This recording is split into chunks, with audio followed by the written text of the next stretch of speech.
Good morning student. मैं विकास सिंह एक बार फिर आप सभी को कंप्यूटर क्लास में स्वागत करते हैं।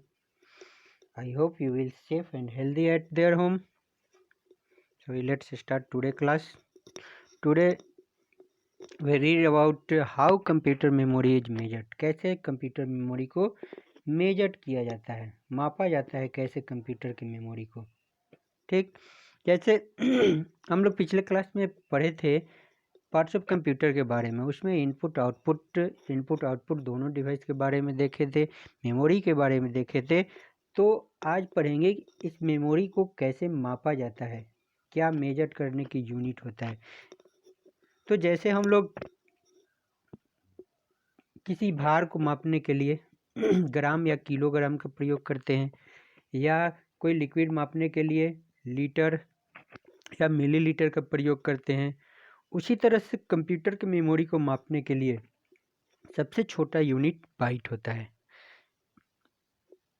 ठीक, all computers work on a binary number system. सभी कंप्यूटर जो वर्क करता है वो बाइनरी नंबर सिस्टम पे काम करता है।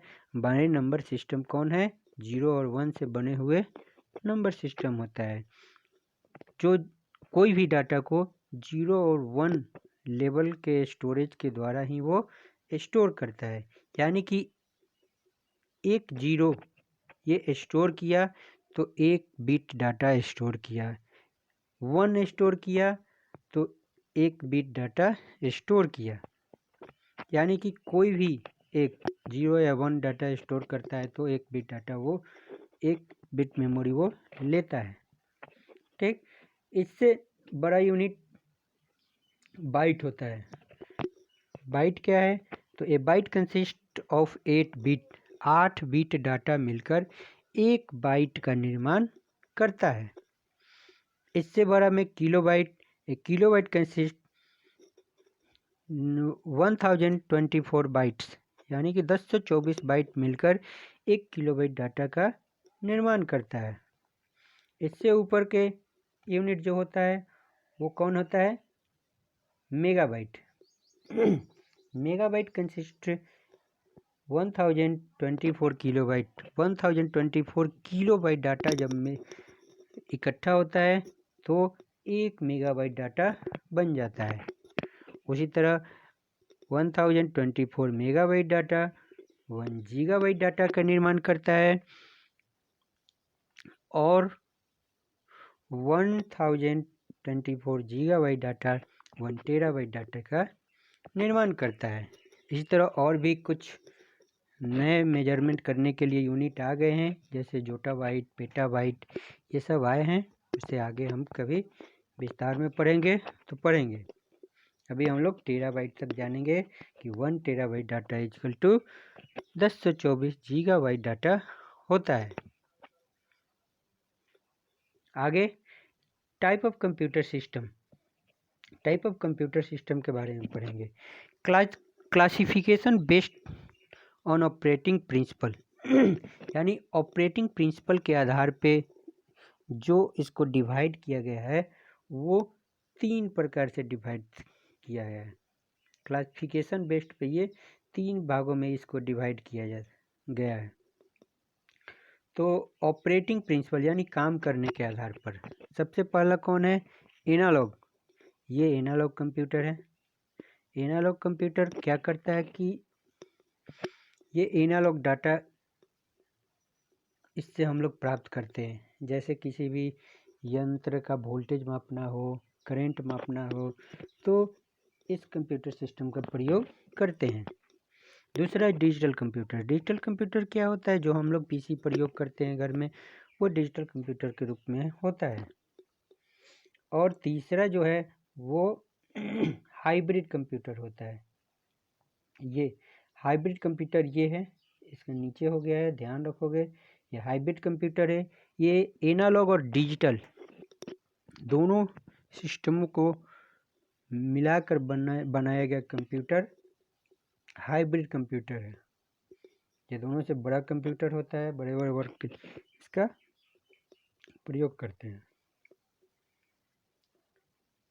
अब classification classification based on size, storage and capacity, यानी कि कंप्यूटर के आकार, उसके स्टोरेज क्षमता और उसके कैपेसिटी के आधार पर कंप्यूटर को डिवाइड किया गया है। तो साइज, स्टोरेज, कैपेसिटी के आधार पर इसे 4 भागों में बांटा गया है, 4 पार्ट में डिवाइड किया गया है। सबसे पहला क्या होता है? Super computer. सुपर कंप्यूटर बड़ा कंप्यूटर होता है, इसके बड़े कार्यों के लिए प्रयोग करते हैं, जैसे साइंटिफिक वर्क के लिए या साइंटिफिक कैलकुलेशन के लिए या सैटेलाइट लॉन्च करने के लिए या भूकंप को मापने के लिए, इस तरह के प्रयोग के लिए हम लोग सुपर कंप्यूटर का प्रयोग करते हैं। तो फर्स्ट जो सुपर कंप्यूटर का निर्माण हुआ था उसका नाम CDC 6600 नाम है, याद रखोगे। इम्पोर्टेंट चीज़ है कि जो सबसे पहला कंप्यूटर जो निर्माण हुआ था उसका नाम क्या है? CDC 6600। और फर्स्ट कंप्यूटर, सब सुपर कंप्यूटर जो इंडिया में निर्माण हुआ उसको क्या नाम दिया गया? परम नाम दिया गया। ये भी याद रखोगे, इम्पोर्टेंट चीज़ है कि इंडिया का सबसे पहला सुपर कंप्यूटर कौन है? तो परम। चलिए आगे देख रहे हैं। Main frame computer. Main frame computer क्या होता है? मेन फ्रेम कंप्यूटर साइज में ज़्यादा बड़ा नहीं होती है, लेकिन जैसे हम लोग का साइज होता है एक मनुष्य का, उसी तरह के साइज में मेन फ्रेम कंप्यूटर होता है। ये बड़े बड़े organization huge amount of data को स्टोर करने के लिए इसका प्रयोग करते हैं। जैसे बैंकिंग सिस्टम है, पूरा इंडिया का बैंकिंग सिस्टम का डाटा स्टोर करने के लिए बड़ा सिस्टम का होना चाहिए। तो इस तरह के ऑर्गेनाइजेशन इस मेन फ्रेम कंप्यूटर का प्रयोग करते हैं। Mini computers. मिनी कंप्यूटर क्या है? तो कस्टम ऐप, सीमेंट प्लांट या कोई भी प्लांट जो पर्टिकुलर वर्क के लिए इस कंप्यूटर का निर्माण करते हैं। जैसे हम लोग मान लो पेंट का कंपनी है, पेंट का कंपनी में जितना भी चीज़ों का स्टोर करना या पेंटिंग कारोबार को चलाने के लिए जो कंप्यूटर का प्रयोग करते हैं, कंप्यूटराइज जो वर्क होता है वो मिनी कंप्यूटर के द्वारा होता है। यानी पार्टिकुलर कंपनियों के लिए, पार्टिकुलर काम के लिए इस कंप्यूटर सिस्टम का प्रयोग किया जाता है। ठीक। चौथा क्या है? तो माइक्रो कंप्यूटर। माइक्रो कंप्यूटर में पीसी कंप्यूटर जो हम लोग प्रयोग करते हैं कंप्यूटर सिस्टम घरों में, वो माइक्रो कंप्यूटर के अंदर ही आता है। पीसी यानी पर्सनल कंप्यूटर, नाम याद रखोगे। बहुत सारे लोग कहते हैं पीसी हम यूज करते हैं, यानी कि वो पर्सनल कंप्यूटर का शॉर्ट नेम है। पीडीए पर्सनल डिजिटल असिस्टेंट के नाम से भी इन्हें जानते हैं। अब पर्सनल कंप्यूटर के अंदर कौन कौन आते हैं? Desktop, notebook, tablet PC, handheld computer, palm top, ये सब जो है वो माइक्रो कंप्यूटर का ही एक रूप है। यानी इसे भी हम लोग पीसी कंप्यूटर कह सकते हैं, पर्सनल कंप्यूटर कह सकते हैं। ठीक। आगे लैंग्वेज ऑफ कंप्यूटर।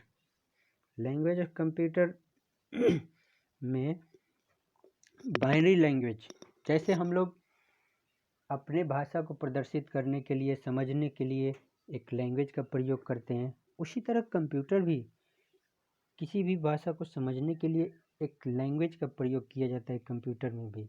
वो लैंग्वेज बाइनरी लैंग्वेज कहलाता है। ठीक। हम कंप्यूटर को किसी भी भाषा में, डिजिटल रूप में भाषा में हम लोग कंप्यूटर को देते हैं, लेकिन कंप्यूटर उस डाटा को कन्वर्ट करके क्या करता है? वो बाइनरी नंबर में चेंज करता है। आफ्टर इट वो उस भाषा को अंडरस्टैंड कर पाता है। यानी कि वो कोई भी हम डिजिटल फॉर्म में डाटा कंप्यूटर को देते हैं, लेकिन वो 0 और 1 के रूप में उसे चेंज करके उसे समझता है। तो इस 0 और 1 के रूप में जो भाषा होता है, उसी भाषा को हम लोग बाइनरी लैंग्वेज कहते हैं। Any work done on a modern computer, from word processing to digital audio, is translated into this language. यानी कि जो भी वर्क हम लोग आज के टाइम में कंप्यूटर पे करते हैं, कोई भी वर्ड लिखते हैं या डिजिटल ऑडियो भेजते हैं, वो उस ऑडियो को ट्रांसलेट करके अपने लैंग्वेज में ही वो कंप्यूटर समझता है। ठीक है, आगे हम लोग आज के लिए क्लास के लिए बस इतना ही। लैंग्वेज कंप्यूटर तक हम लोग पढ़ें, आगे हम लोग ऑपरेटिंग सिस्टम सॉफ्टवेयर के बारे में पढ़ेंगे। यहाँ से क्लास के आगे कंटिन्यू करेंगे नेक्स्ट क्लास में। सो स्टूडेंट, आज के लिए बस इतना ही। Thank you.